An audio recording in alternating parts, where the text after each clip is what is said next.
March 15, 1944.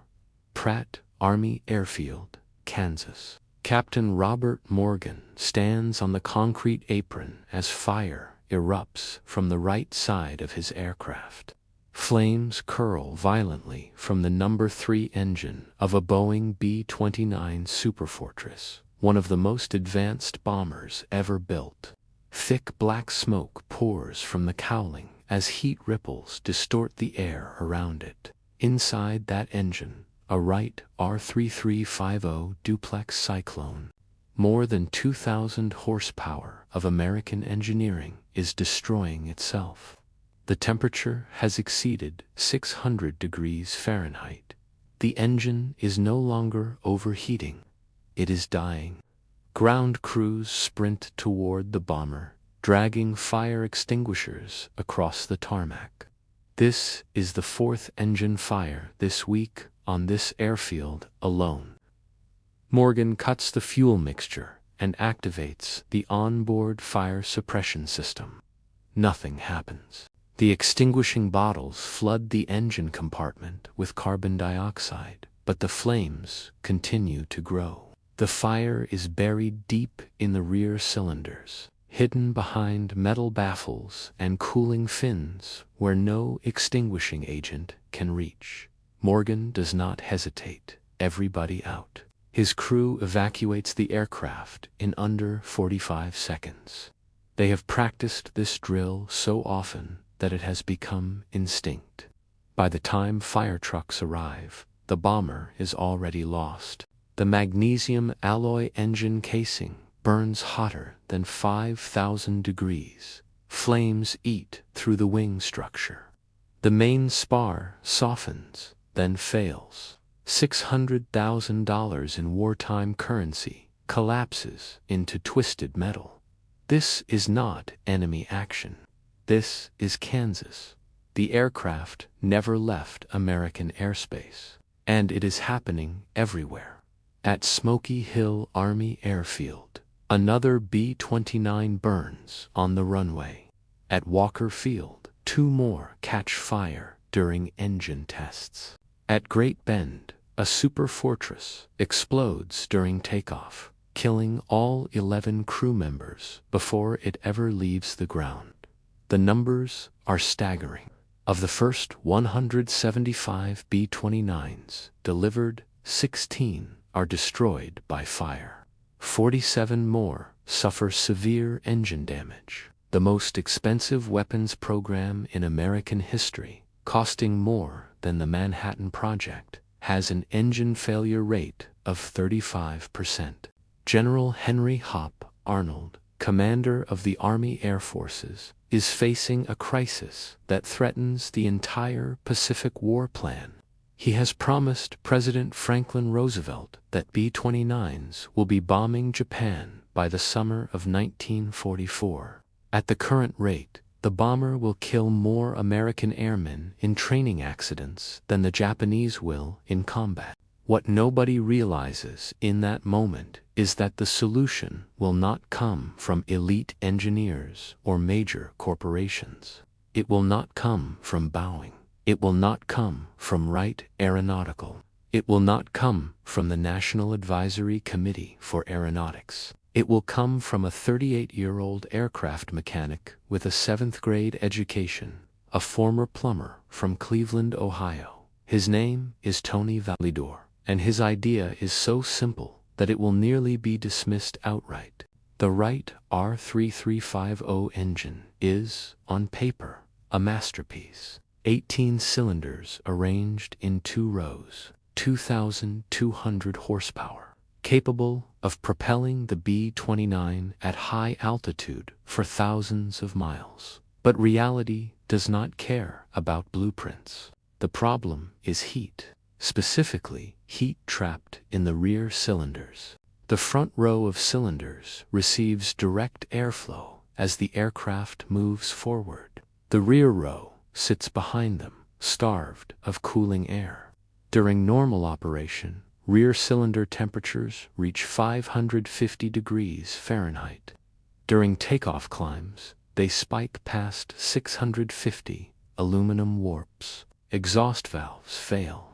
Pistons seize while the crankshaft continues rotating at nearly 3,000 revolutions per minute. Connecting rods snap oil sprays onto superheated metal. Magnesium ignites, and once magnesium burns, nothing stops it. The onboard fire suppression system is useless because the fire is internal. Engineers attempt every conventional solution. Larger air intakes, bigger oil coolers, redesigned cowl flaps. Nothing works. Some changes reduce heat slightly. Others introduce dangerous drag that compromises takeoff performance. The underlying problem remains. There is no effective airflow to the rear cylinders. By mid-1944, even the best minds in American aviation reach a grim conclusion. The engine produces too much heat for its size. The laws of physics cannot be negotiated. By war's end, 414 B-29s will be lost. Only 147 to enemy fire. Nearly 2/3 will be destroyed by their own engines. Pilots nickname the aircraft the flying funeral pyre. Some requests transfers to older bombers because at least those aircraft do not ignite without warning. And while engineers declare the problem unsolvable, a mechanic on the night shift is quietly seeing something different. Tony Validor grew up in Cleveland's Little Italy. He left school at 14 to help his family survive. His father was a plumber. Tony learned the trade the hard way. Crawling through basements, fixing frozen pipes, solving problems where water refused to go where it was supposed to. He learned one lesson above all others: flow follows resistance. If fluid does not reach its destination, it is not because it is lazy. It is because the path is wrong. When Tony looks at the R3350 engine, he does not see a failed aircraft design. He sees a plumbing problem. One night, in September 1944, Tony inspects an engine that overheated during training. The pilot shut it down before it ignited. As Tony removes the cowling panels, he studies the discoloration on the rear cylinders. He traces the intended airflow path, and then he understands. The air is not flowing through the engine, it is trapped. The front cylinders heat the air. That hot air stagnates between the cylinder rows with no clear exit. Instead of cooling the rear cylinders, it bakes them. Tony thinks back to an apartment building where hot water never reached the top floor. The solution had been a bypass pipe, a dedicated path, standing alone in the hangar. Tony wonders something dangerous. What if the air does not need to be forced through the engine? What if it needs to be guided around it? He sketches an idea on the back of a maintenance log. Simple ducting, aluminum channels that route cooling air directly to the rear cylinders, bypassing the obstruction entirely. It is not elegant, it is effective. Tony knows the engineers will reject it immediately, so he does not ask. Over 3 nights, he builds the system from scrap metal, hand-formed aluminum ducts, sheet metal screws, high-temperature sealant. It looks crude because it is, but it creates a low-resistance path exactly where cooling is needed. On October 3, 1944, Tony installs the modification on a training aircraft and signs off the inspection. The next morning, the engine is run at full power. The rear cylinder temperatures do not climb, they drop, and for the first time since the B-29 was conceived, an impossible problem begins to unravel. Before we continue, consider this for a moment. How many world-changing solutions do you think were ignored simply because they came from the wrong person? The test continues far longer than standard procedure allows. 5 minutes, 10 minutes, full power, no thermal spike. The rear cylinders run cooler than the front.